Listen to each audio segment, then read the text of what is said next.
à toi, bienvenue dans l'Instant Vertical, le podcast qui pointe vers l'essentiel, qui remet de l'absolu dans ton relatif et qui plonge dans la verticalité de cet instant. Installe-toi confortablement, ouvre grand tes oreilles et laisse-toi inspirer par l'épisode qui va suivre.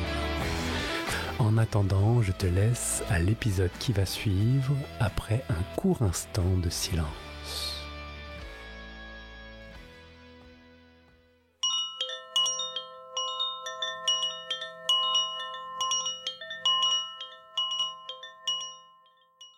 Bonjour à vous, bienvenue sur l'Instant Vertical. Aujourd'hui, nouvel épisode avec moi aux manettes. C'est mes mots qui vont se poser dans vos oreilles pendant quelques instants.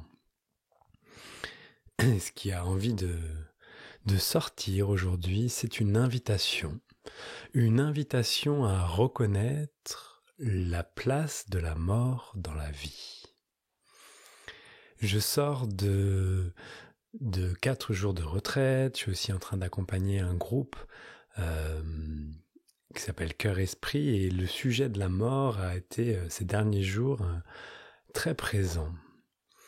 Pas le sujet de la mort comme la mort physique, quoique, mais bien comme le fait de laisser les choses mourir. Il y a comme quelque chose en nous, comme un mécanisme qui voudrait avoir le contrôle de la disparition de quelque chose. Comme si ce mécanisme oubliait que les choses disparaissent par elles-mêmes. Et il y a également comme un attachement à ce que ça ne meure pas. Reconnaître ça, c'est offrir la possibilité à ce qui doit passer, à ce qui doit disparaître, à ce qui doit mourir, la possibilité de mourir.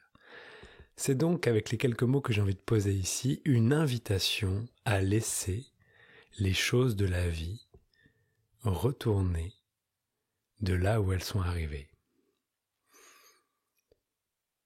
Pour commencer ce petit échange avec vous, j'ai envie de replacer la notion de vie et de mort, quelque chose que j'ai déjà fait dans plusieurs épisodes, mais le rappel fait du bien. La mort n'est pas l'inverse de la vie, contrairement à ce qui peut être cru d'une manière globale, notamment par la mécanique de pensée. C'est bien la naissance qui est l'entrée, la mort qui est la sortie d'une manifestation. À chaque instant, il y a la naissance d'une inspiration et la mort d'une inspiration pour laisser place à la naissance d'une expiration, puis la mort d'une expiration, et ainsi de suite, qui crée un mouvement global que l'on appelle la vie.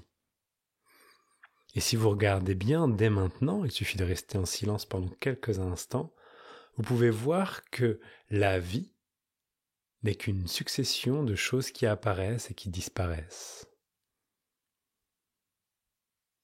Peut-être que l'on peut imaginer un monde où les choses ne disparaissent pas.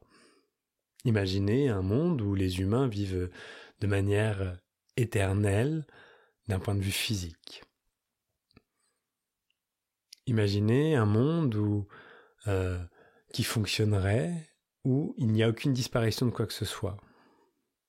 Eh bien, ça ne serait pas possible. Tout simplement, il y aurait beaucoup trop de monde, il y aurait rien à manger, il n'y aurait pas de cycle de saison, il n'y aurait pas de cycle d'évolution, il n'y aurait pas d'évolution, il n'y aurait pas d'apprentissage, il n'y aurait rien de tout cela.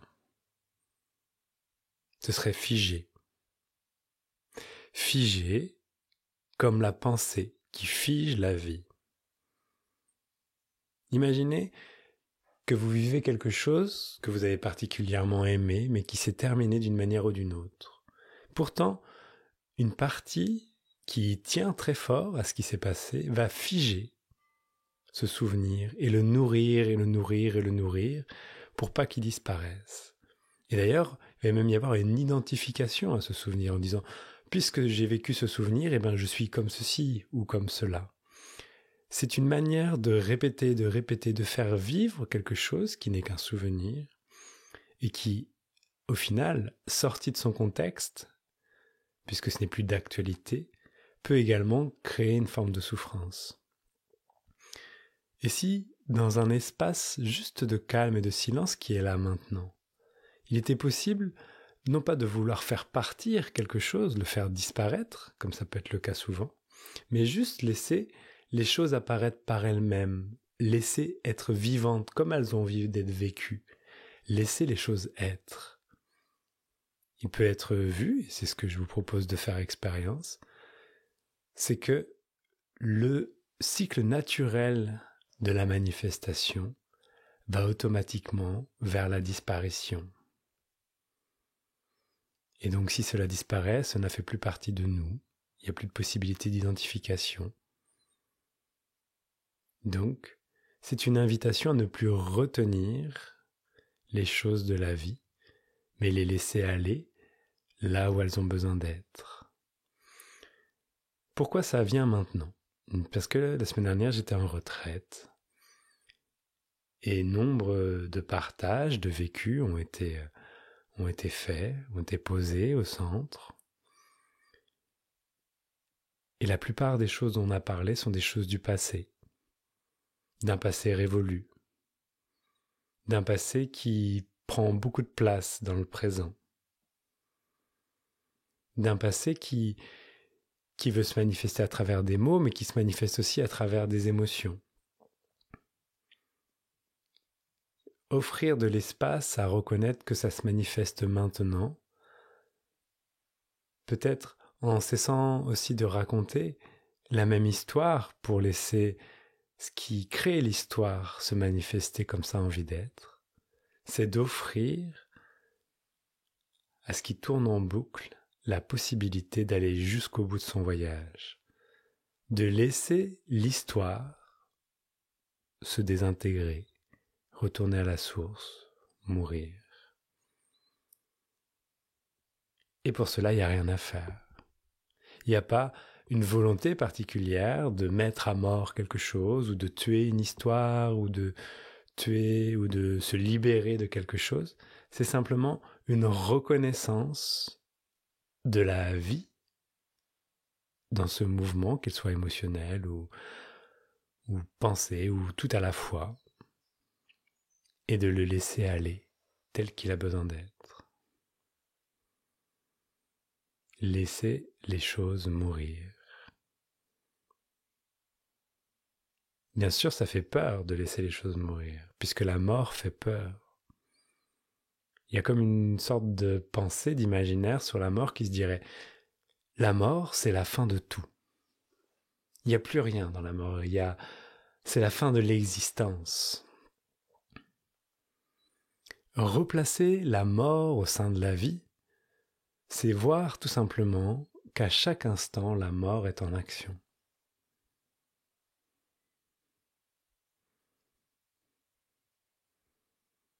Voilà une manière de se relier à quelque chose d'essentiel. La mort pointe vers quelque chose de l'essentiel. C'est un endroit d'ailleurs qui fait peur, où il y a beaucoup de réticence. Reprendre conscience de la mort fait souvent partie de nombreux cheminements spirituels. On pourrait vite dire « Moi je vois que je n'ai pas peur de mourir ». Ok, certes, peut-être que tu n'as pas peur de mourir, mais si tu regardes bien, si tu te replaces bien au centre de ce qui est vivant, peut-être qu'il y a une peur globale de la mort. Peut-être ça n'a rien à voir avec toi ou avec ce que tu penses ou ce que tu penses être, mais il y a bien une accroche à quelque chose qui est vivant. Notamment une accroche au fait d'être une personne qui potentiellement va mourir.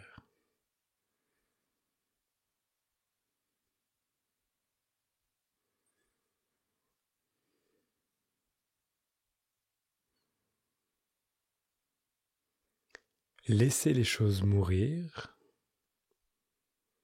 me fait également penser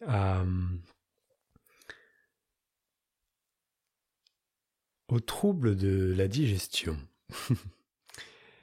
Il y a comme quelque chose, si on regarde les chiffres en Occident notamment, il y a plus d'une personne sur deux qui souffre de troubles de la digestion. Mais ces troubles de la digestion ne sont pas vraiment liés au phénomène d'absorption, excusez-moi, l'absorption qui serait la naissance du cycle de la digestion, ni globalement l'assimilation, ça veut dire la dissolution des nutriments et de tout ce qui s'ensuit, mais bien, pour la plupart des gens, l'élimination, qui est la dernière étape. Il y a des troubles de l'élimination. Les personnes sont constipées, ne vont pas aux toilettes, ou les pores sont bouchés, on ne peut plus souer, on peut pas. Toutes les voies d'élimination sont souvent assez engluées. C'est comme si quelque chose ne voulait pas que ça disparaisse. Bien sûr, c'est inconscient, mais ça peut montrer également, en prenant cet exemple-là, qu'il y a quand même quelque chose qui s'accroche à vouloir que la vie reste en nous. Peut-être que changer de regard sur la vie, de voir que la mort c'est la vie, que de porter son attention sur ce qui meurt, met en lumière ce phénomène de vie dans sa globalité, et non pas l'inverse de la vie, peut aider à s'abandonner totalement, à se laisser traverser par la vie. Être traversé par la vie signifie bien qu'il y a un début, un milieu et une fin. Sans la fin, c'est pas vraiment être traversé par la vie, puisque ça ne ressort pas.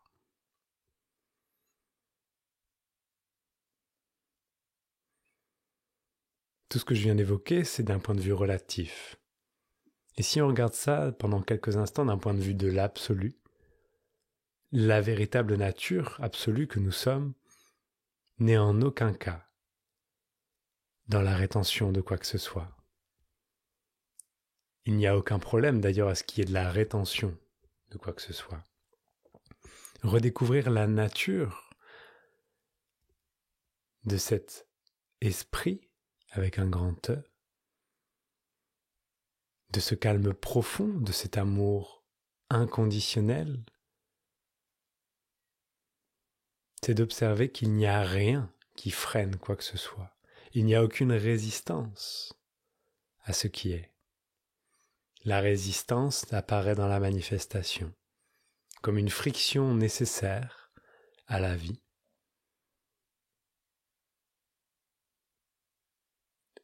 Replacer son attention depuis cette véritable nature, cette nature fondamentale, cette essence,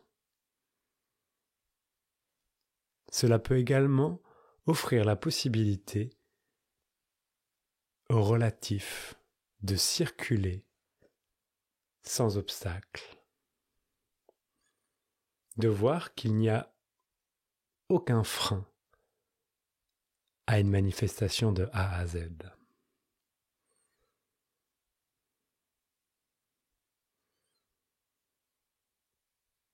Peut-être qu'il y a des pensées qui pourraient se dire « Oui, mais pour cela encore faudrait-il prendre conscience de sa véritable nature. » Tout à fait.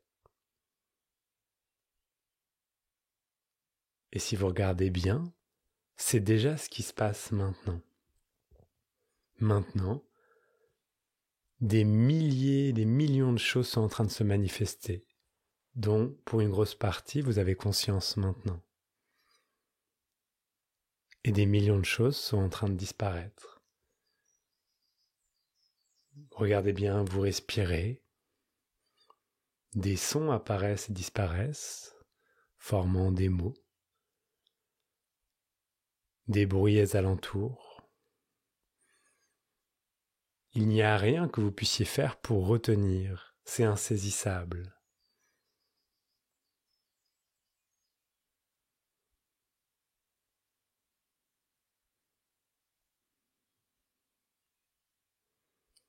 C'est donc bien que cette véritable nature est déjà là. Beaucoup plus proche que ce que le mental, la pensée, peut imaginer. C'est la nature fondamentale de toute chose, de toute forme de manifestation. Et si vous regardez bien, elle n'est jamais née. Et si elle n'est jamais née, regardez bien, elle ne peut pas disparaître également.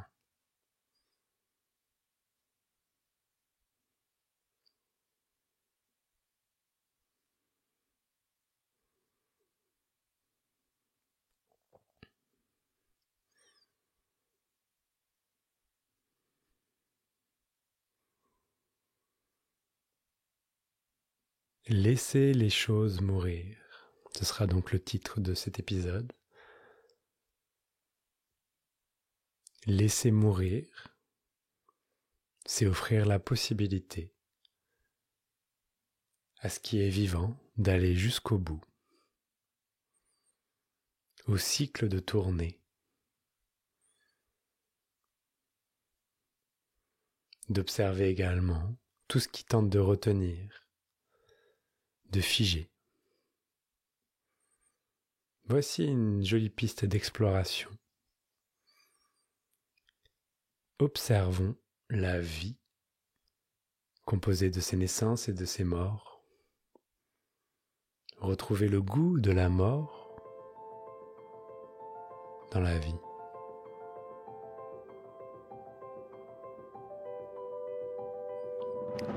Voilà. Je vous souhaite une belle semaine. À très vite.